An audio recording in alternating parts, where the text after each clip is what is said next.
Merci Alexandre. Pour changer effectivement, après tous ces cas de démarrage, je vais vous montrer ma façon, comment je fais avec des implants qu'on connaît bien. Donc il y a soit des implants qu'on peut les fixer ou structurer dans cette situation qui est délicate, il n'y a pas de plan capsulaire. Donc on a effectivement les implants qui sont fixés avec les implants de 3 pièces, avec les os en PMMA, il y a plusieurs techniques. Je vais vous montrer ma technique. Donc moi je les mets à 9h, 6h. J'ai vu qu'il y a des collègues qui décalent pour éviter effectivement que ça se trouve dans la forme palpébrale pour éviter les érosions. Je ne sais pas si ça change grand chose. Donc souvent je reste quand même à 9h. C'est plus simple. J'ai pas eu de soucis à long terme d'extériorisation. Donc après on fait toujours une trichomie, c'est une fraction qui a PAC.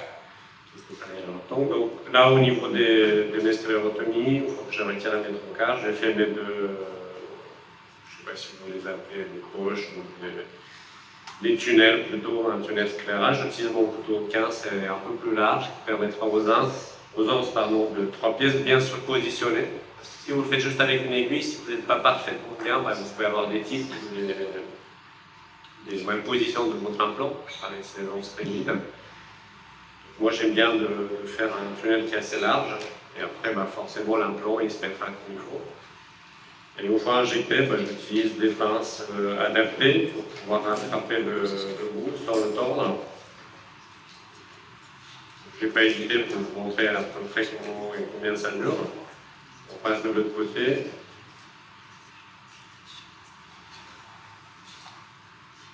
Et après, c'est la technique de... On passe d'une main à l'autre, on va sortir donc la deuxième article. Et en utilisant des pinces de chariot qui sont disponibles facilement au 25 gauche, vous pouvez facilement les introduire dans les deux tunnels. Vous avez, je vais vous montrer un peu des instruments qui sont disponibles. Je ne suture pas, je suture juste la conche. Par la suite, je laisse comme ça, je mets du botonie. En restant au 25 gauche, et le fait d'avoir le tunnel assez large, à la fin, ça reste assez bien. Donc ça, c'est la technique où je n'ai pas d'implant, je n'ai pas de plan capsulaire, et je vais utiliser plutôt ce type d'implant. 3 pièces, il est disponible, des implants sur plus, un MA50, qui est à 6,5 de largeur. Dans d'autres cas, donc là, je vais vous montrer les implants par ce type d'implant qui est des instruments, il y a des kits de chariot dans un fabricant, vous pouvez les voir, et vous avez ce type de mort qui permet d'attraper le bout et aussi de le mettre dans les tunnels. Il y a un autre cas où vous avez déjà un implant qui est luxé mais qui est facilement suturable.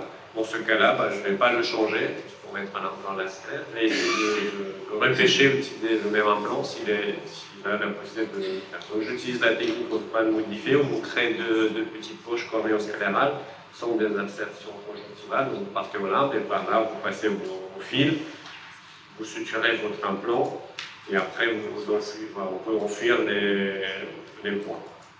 Donc là vous avez un big bag, c'était des implants pour les myomes forts qui étaient il y a longtemps, des implants. Donc, pour éviter de leur sortir et remettre un implant à la sclère, comme il a déjà ces 3 anses, je vais faire ces 3 poches qui sont cornéosclérales. Ensuite, une technique manuelle avec la lampe à fente, donc j'utilise souvent la backflash pour aspirer un niveau de l'optique, et après avec une pince, je vais attraper l'implant pour le ramener au rétro-aérien. Et par la suite, en utilisant le problème 10-0, je vais essayer, je vais le faire, moi je vais suturer l'implant au niveau des 3 poches, au niveau de la sclère, en passant dans l'anse et antérieurement à l'anse, pour fixer à la fin l'implant. Ça évitera effectivement de retirer l'implant et en remettre un deuxième. Je ne fais pas d'incision, je fais juste 3 petites incisions plutôt qu'un au niveau de la cornée. Et vous verrez à la fin, une fois qu'on a passé nos fils, vous pouvez utiliser même d'autres implants qui ont un autre design et qui n'ont que 2 anses, pareil, vous pouvez le refixer facilement.